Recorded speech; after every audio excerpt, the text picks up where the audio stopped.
All right, so before we start today's read aloud, I just wanted to review some things that we've been talking about so far this week and what we learned about Columbus so far. So let's just take a second to look at this map and another map I have for you to just remind you where exactly Columbus was sailing and what he was doing. So this map right here, where's our map? Here. This map right here is not as good quality, but basically Columbus was coming from Spain and he was hoping to reach, anyone remember? The West Indies or the East Indies, which was part of India. And so he thought that if he could just sail all the way west, that he would get to India. But instead, what he reached was the Caribbean, which are these islands down here below Florida. And you can see this is the island of Cuba, this is Puerto Rico, and this is the island he named Hispaniola, which it's not named that anymore, it's the Dominican Republic. So he was eager to find a route that was short to India to gain some wealth and fame, and King Ferdinand and Queen Isabella were the ones who agreed to sponsor him, which means that they agreed to pay him to try to find wealth like spices and gold. So today's reading is called Columbus and the Conquistadors, and we're going to learn what the Conquistadors mean. But I want you to listen carefully to some of the ways that he decides to treat the Taino, because I'm going to have some questions about that at the end, and listen carefully to find out what a conquistador is. Christopher Columbus made 4 voyages to the West Indies, convinced he had reached the East Indies in Asia. The voyage most people know about is the first one, the voyage when Columbus landed in the West Indies. In some ways, Columbus's second voyage was even more important. If you want to understand what happened in the Americas with European exploration over the following 100 years or so after Columbus, it helps to know something about his second voyage. When Columbus returned to Europe after his first transatlantic voyage, he was greeted as a hero. Word of his expedition spread rapidly in Spain and throughout Europe.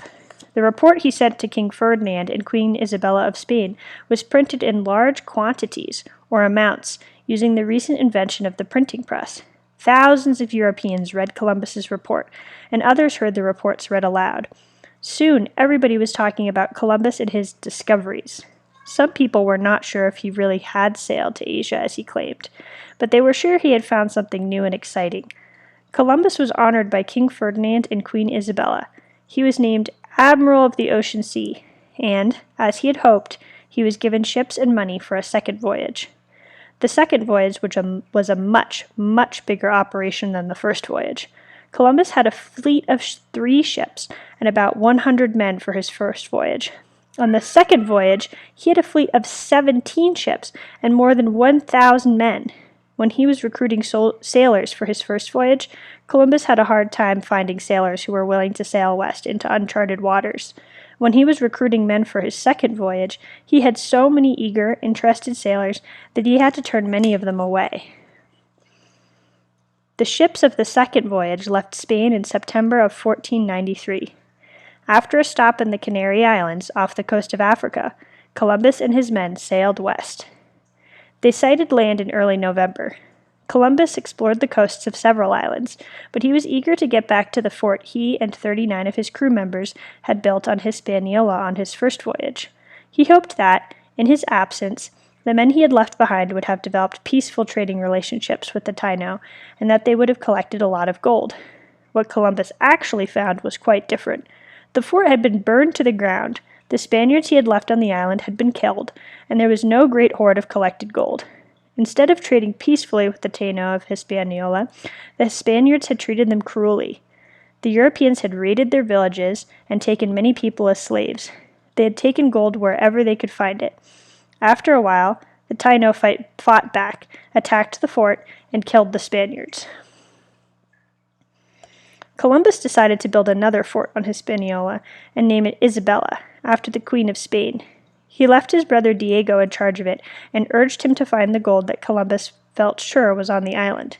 Diego and his men found some gold, but not as much as Columbus had led the king and queen to think was on the island.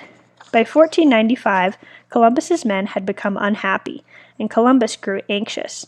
It became clear to his men that there was much less gold than Columbus had exaggerated in his report.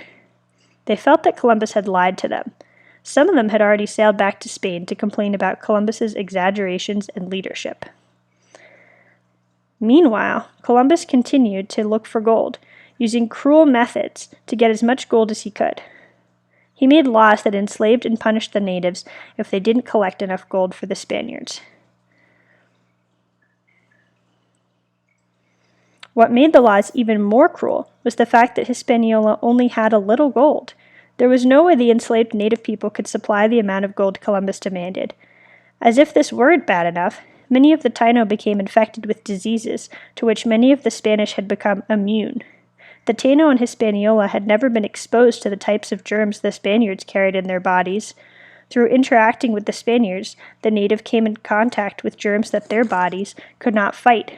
Over the next several years, many of the Taino became sick, and hundreds of thousands of them died of diseases, the most common of which was smallpox.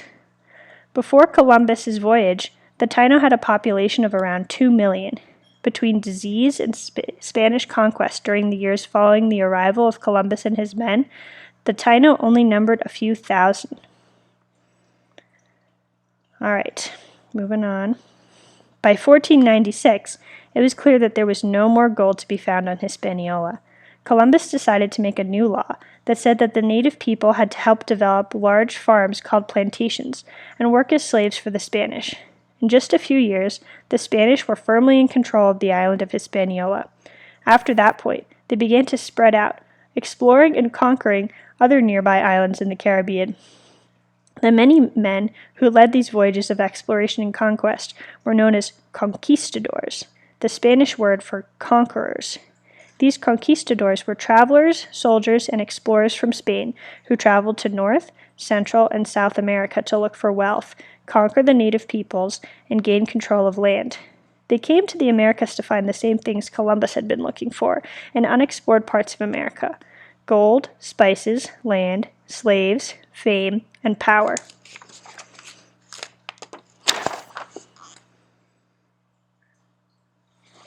By the year 1542, 50 years after the first voyage of Christopher Columbus, many Spanish conquistadors had explored and conquered most of South America, all of Central America, and a significant part of North America. Christopher Columbus died believing he had reached the islands of the East Indies in Asia, known at that time just as the Indies. When the Spanish realized this mistake, it was decided to name the area where Columbus had landed the West Indies, and the Spice Islands in Asia that he had tried to reach the East Indies. What happened in those 50 years after Columbus's first voyage? First, a conquistador named Juan Ponce de Leon only conquered the islands of Puerto Rico to the east of the island of Hispaniola. At about the same time, another conquistador by the name of Diego Velázquez subdued the native people on the island of Cuba, an island to the west of Hispaniola. Soon, the Spanish began to extend their control beyond the islands of the Caribbean Sea. They began to explore and conquer the mainland of North and South America. In 1513, Ponce de Leon explored the coast of Florida and claimed it for Spain. In the very same year, Vasco Núñez de Balboa fought his way through the jungles of Panama and became the first Spaniard to reach the Pacific Ocean.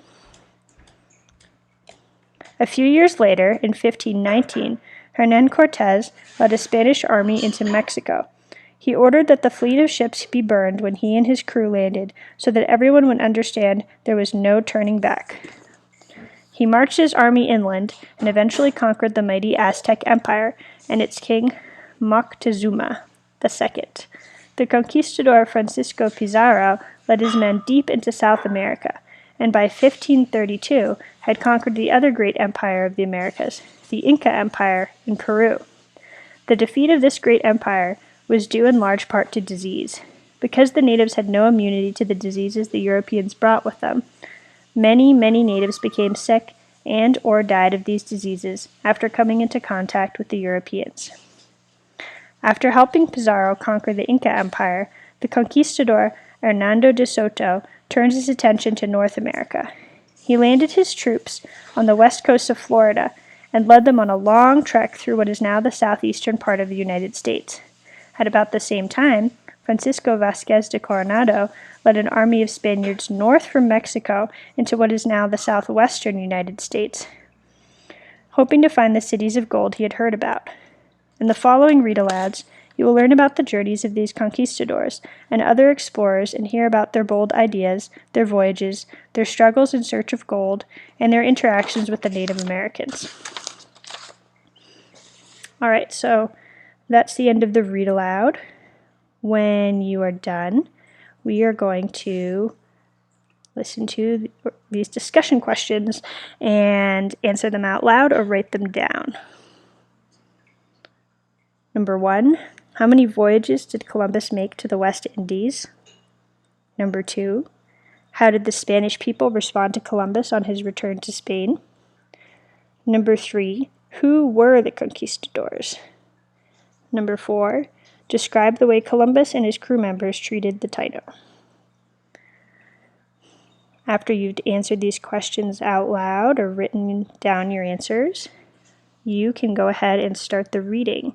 So today you're going to be doing the same chapter that you did yesterday, and you don't have to reread it, but you can. And you're going to do activity page 3.2. And in this activity page, you're going to choose a picture or draw a picture of, you're going to choose a word, can be a bold word or any word that you don't know. You're going to draw a picture of that word, write down its definition, and remember you can check in the glossary to see what that means, and use the word in a sentence. Also, don't forget to write which page you found that word on. So you only need to do, looks like 4 words. And it looks like some of the words have been chosen for you. So if they chose the word, you need to find that word in the book. All right, good luck.